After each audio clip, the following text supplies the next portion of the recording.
Did you know some of the most common fruits in your kitchen could be quietly harming your health, especially after 60? We've all heard that fruit is good for you, and for the most part that's true. But not all fruits are created equal, especially when it comes to how they affect us as we age.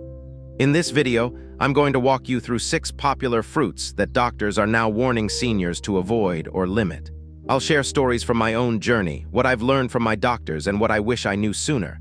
These aren't just facts, they're lessons. Real-life changes that help me feel clearer, stronger, and more in control.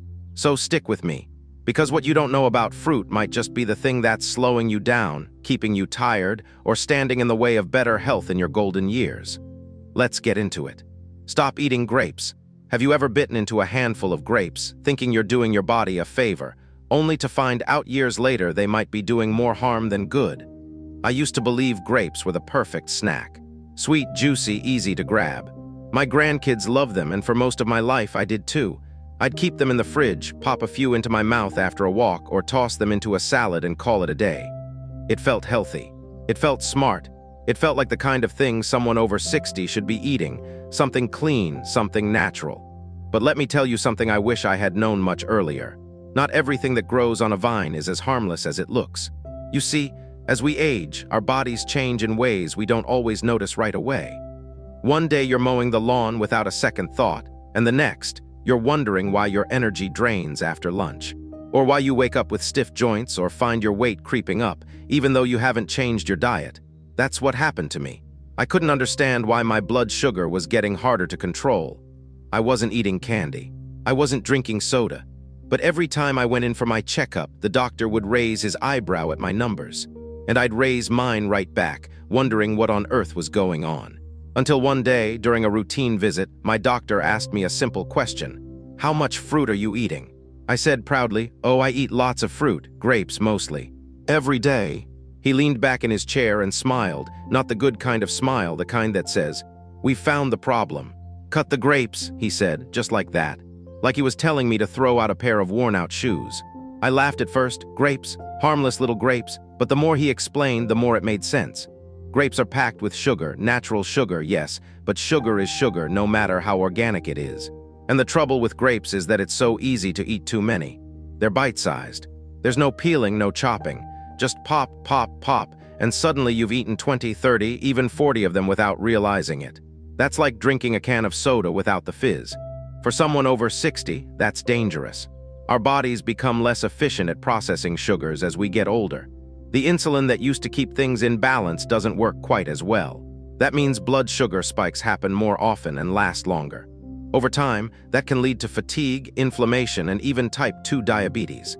And if you've already got diabetes or prediabetes, like many of us do, whether we know it or not, those grapes can quietly chip away at your health every single day. I didn't know any of this. No one told me. And I figured if I didn't know, maybe others didn't either. That's why I started cutting back. I replaced my daily grape habit with berries, blueberries, raspberries, blackberries. They're lower in sugar, higher in fiber, and packed with antioxidants. And you know what? My blood sugar started to level out. My afternoon crashes disappeared. I had more energy. I felt lighter, not just physically, but mentally too. Like I wasn't battling my own body anymore. Sometimes we think making changes means giving up the things we enjoy, but often it's just about being smart, choosing better options, listening to our bodies, and yes, to our doctors, even when they surprise us. And that's what Glowing Age is all about. If you're finding this helpful so far, take a moment to like this video and subscribe to the channel. It really helps keep this community going and growing. I'm here to share the wisdom I've picked up, sometimes the hard way, so you don't have to learn it the hard way too. Back to grapes. Here's another thing I didn't know. Even though grapes have some nutrients, like vitamin K and antioxidants, they also have a high glycemic index. That means they raise your blood sugar faster than many other fruits. Combine that with how easy they are to overeat, and you've got a recipe for long-term trouble. Now, I'm not saying you can never eat grapes again. That's not realistic. Life's meant to be enjoyed, but moderation matters. If you're going to eat them, do it with a meal, not on an empty stomach. Pair them with a bit of protein or healthy fat to slow down the sugar absorption. And most importantly, don't kid yourself into thinking they're a free snack. It's funny, the things we never question. We trust fruit because it's natural, because it comes from the earth. But just like too much sunshine can burn, too much of the wrong fruit, especially after 60, can hurt more than help. So next time you open your fridge and reach for that bowl of grapes, just pause for a second. Ask yourself, is this going to fuel my body or flood it? Wisdom isn't about knowing everything. It's about learning to ask better questions. And that question changed the way I eat, the way I feel, and honestly, the way I live. That's a lesson worth sharing, and I'm glad I got to share it with you today. Stop eating mangoes. Mangoes. Now there's a fruit that fooled me for years. They're beautiful, aren't they? That golden orange flesh, the tropical aroma, the way they melt in your mouth like sunshine itself.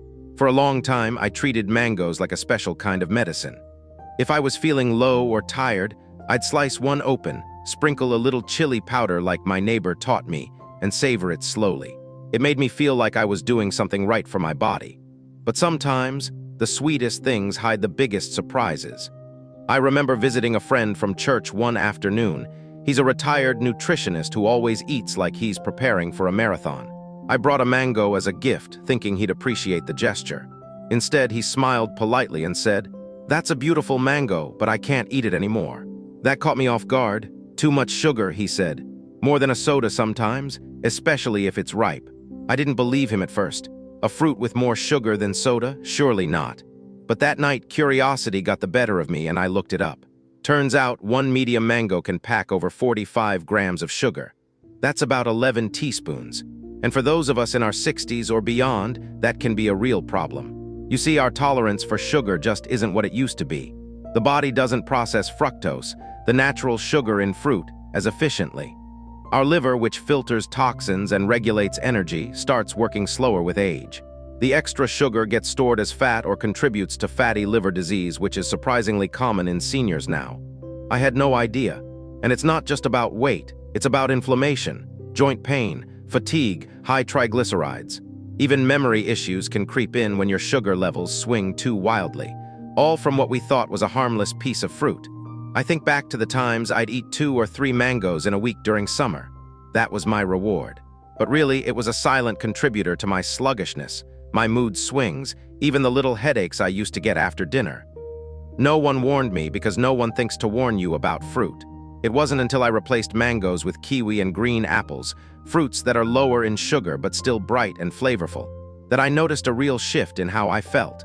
Kiwi became my new favorite. Tangy, refreshing, and with far less sugar. Plus, it's packed with vitamin C, which helps your immune system, something we all need as we age. Now, I won't lie to you. Giving up mangoes wasn't easy at first. There's something nostalgic about them. They reminded me of childhood summers, of vacations, of carefree days. But health isn't about clinging to the past. It's about protecting your future. And the small choices we make every day, that's where real change happens. And I'll tell you what really drove it home for me. My doctor told me I was showing early signs of insulin resistance. Nothing serious yet, but a warning light on the dashboard. I had 2 choices: ignore it or adjust. I'm not one to wait around for problems to get worse, so I made the switch. That was over a year ago. Since then, my numbers have improved. I've dropped some stubborn weight and I feel more stable, mentally and physically. So if mangoes are your go-to treat, just take a moment and ask yourself, is it worth the spike, the sugar crash, the risk? There are better options, just as tasty and far kinder to your body. We're not meant to give up joy as we age, but we do have to be wiser about where we find it. I know this isn't what most people want to hear. We want to believe fruit is always good, always safe. But the truth is, what worked for us at 30 doesn't always work at 65. And that's why I'm sharing this. Not to scare anyone, but to offer what I wish someone had told me sooner. We're all in this together. And if you've made it this far in the video, you're already doing something powerful. You're learning. You're taking control. Stick with me. The next fruit on the list is even sneakier. And chances are, you've got one sitting on your kitchen counter right now. Stop eating bananas. I used to start every morning the same way: slice of toast, a hot cup of tea, and a ripe banana. Sound familiar? It was part of my routine for years. Bananas seemed like the perfect food. They were easy on the stomach, gave me a quick boost of energy, and didn't require any peeling gadgets or utensils. Just grab and go. It felt like the smart, simple choice, and it worked fine until it didn't. It started with the crashes. Mid-morning, I'd suddenly feel drained.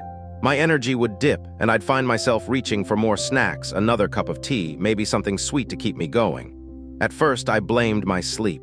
or the weather, or just aging. But one day I was chatting with my daughter's husband. He's a physical therapist, and he casually mentioned how certain fruits can spike blood sugar. Especially ripe bananas, he said. They're like candy. Candy? I laughed. Bananas aren't candy. They're fruit. Natural, healthy, right? But that conversation stuck with me. Later that night, I started reading. I didn't go to bed until well past midnight, and what I found changed everything. You see, bananas are loaded with starch when they're green, but as they ripen, that starch turns into sugar. That's why a yellow banana tastes sweeter than a green one, and why an overripe banana with all those brown spots tastes like dessert. But that sweetness comes at a cost. A medium-ripe banana has about 14 grams of sugar, not the worst offender by itself, but the problem is how it hits your bloodstream. Bananas have a fairly high glycemic load, especially when eaten on an empty stomach. That means they cause a sharp rise in blood sugar, followed by a crash. And for those of us in our 60s or beyond, those spikes and crashes don't just make us tired. They mess with our mood, our focus, our weight. Over time, they wear down the body's ability to regulate sugar altogether. No one ever explained this to me when I was younger. We grew up thinking bananas were the gold standard of health. Athletes ate them, doctors recommended them. They came in our lunchboxes and hotel fruit bowls. But the truth is, as we age, our bodies change, and the food that once helped us might now be holding us back. After learning all this, I made a small switch. I stopped eating bananas first thing in the morning. I replaced them with a boiled egg and half an avocado or a small handful of berries. Something with protein and healthy fat to keep my energy stable. And guess what? The crashes stopped. I felt more awake throughout the day. I wasn't chasing energy, I was steady. Now I still eat bananas, just not the overripe ones. And never by themselves. If I want one, I pair it with something that slows digestion, like peanut butter or Greek yogurt. That way, the sugar enters my system gradually. That's the trick with aging. We don't need to throw everything out. We just need to be more mindful, more balanced, more aware of how our bodies respond. So if you're like I was, starting your day with a ripe banana and wondering why you're tired before noon, try switching it up. Give your body what it really needs, something that fuels, not fools. And remember, you're not alone in this. We're all learning as we go, and the more we share, the easier it gets. If this sounds like something you've experienced, I'd love to hear about it. Share your story in the comments, and while you're at it, make sure to subscribe to Glowing Age. This community is all about helping each other feel stronger, sharper, and more supported with every passing year. There's a lot more we'll cover. And coming up next, we'll talk about a fruit that's hiding in almost every pantry, but could be quietly making your health worse every day. Stop eating canned fruit. There's a little can that sat in my pantry for years. Pear halves in heavy syrup. Just thinking about it brings back memories, Sunday dinners, little dessert cups with canned fruit and a dollop of whipped cream, grandkids clinking their spoons against the sides.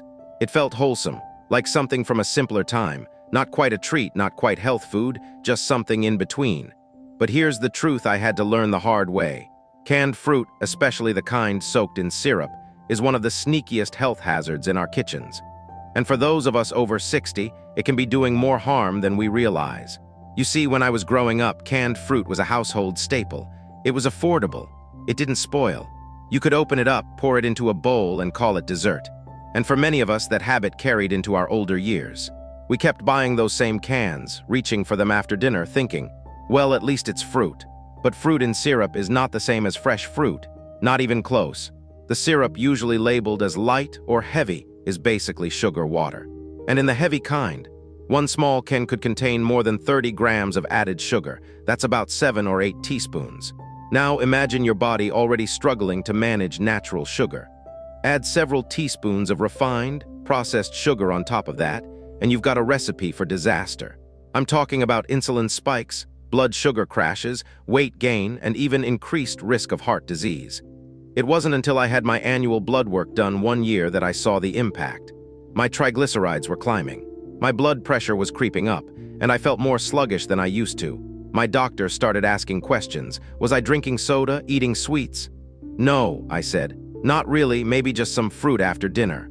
He raised an eyebrow. What kind of fruit? Just what's in the pantry, I said. Peaches, pears, you know, the canned kind. That's when he gently explained what was really in those cans. Not just the fruit, but the added sugar, the preservatives, sometimes even high fructose corn syrup. It wasn't the peaches causing the problem, it was everything they were swimming in. From that day forward, I made a promise to myself. If it came in syrup, it stayed on the shelf. But here's the good news, there are better options now. You don't have to give up the convenience. You can find canned fruit packed in water or 100% juice. Or you can slice up your own fresh fruit and keep it in the fridge in little containers, ready to go. I started doing that, and I'll tell you, it made a difference. Not just in my lab numbers, but in how I felt. I had more energy after meals. I didn't get that heavy, bloated feeling. My weight started to stabilize. And over time, I even found that I craved less sugar. Funny how your taste buds adjust when you stop flooding them with syrup. If you've got canned fruit in your cupboard right now, go take a look. Read the label. Look for words like heavy syrup or sugar added. Those are red flags, and if it's something you eat regularly, consider making the switch. Our bodies after 60 don't bounce back the way they used to. Everything we eat matters just a little bit more. Every bite is either helping us feel better or dragging us down. And don't worry, this isn't about cutting joy out of your diet. It's about choosing joy that nourishes. Sweetness that supports your health. You'd be surprised how delicious fresh or frozen fruit can be when your palate resets. Stick with me, and we'll keep uncovering these hidden traps together. If you found this story helpful, or if you've made the switch from canned fruit yourself, let us know in the comments. And be sure to subscribe to Glowing Age, where we talk about the real stuff. No fluff, just wisdom.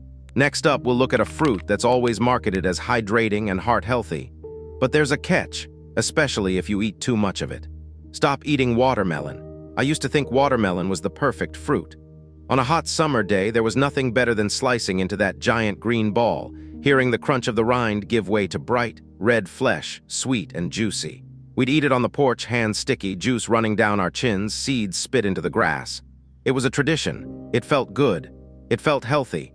And don't get me wrong, there's still a place for watermelon. But as I got older, I noticed something odd. I'd have a slice or two or three, it's hard to stop once you start. And within an hour, I'd feel off, a little shaky, a little tired. I'd get that weird sort of headache that feels like it's behind your eyes. At first, I chalked it up to the heat or maybe not drinking enough water. But then I started paying attention. The pattern was always the same. It happened after watermelon. Now, watermelon is about 90% water, which sounds great for hydration. But what most people don't realize is that it also has a very high glycemic index, one of the highest among fruits. That means it causes a quick spike in your blood sugar.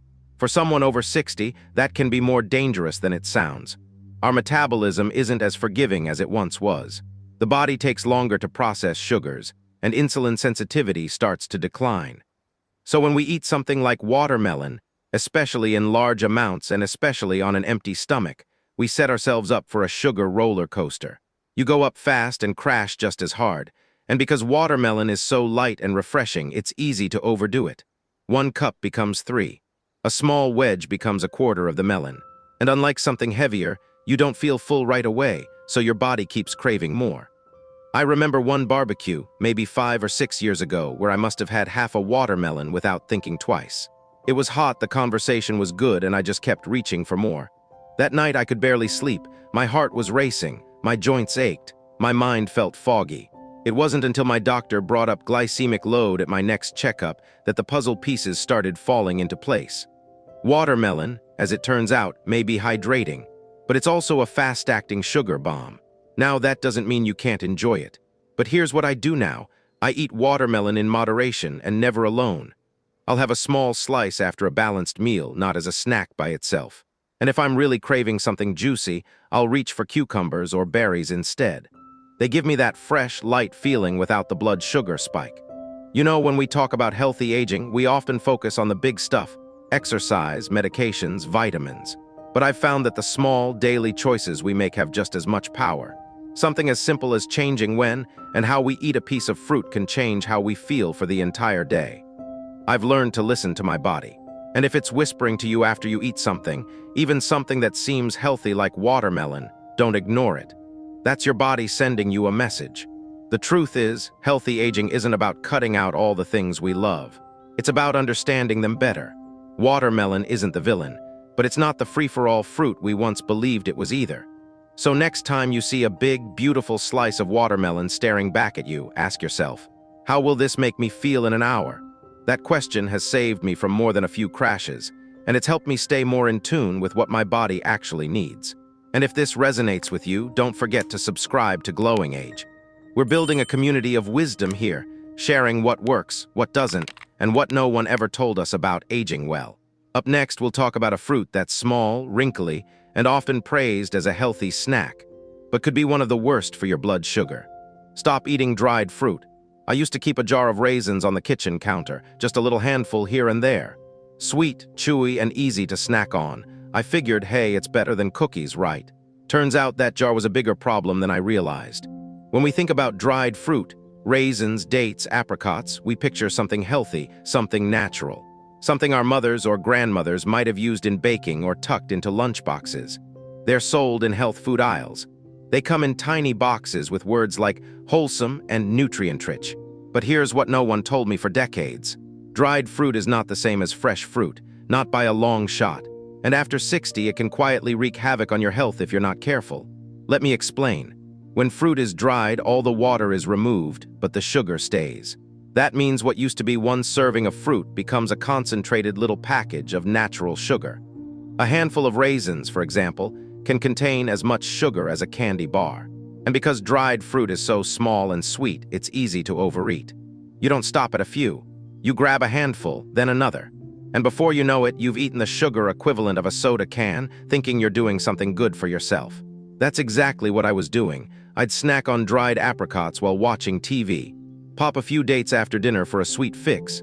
Keep some trail mix in the glove compartment of the car. It felt smart. But then I started having digestive issues. Bloating, gas, a heavy feeling after meals, not to mention those late-night blood sugar dips that had me waking up groggy and cranky. I brought it up to my doctor.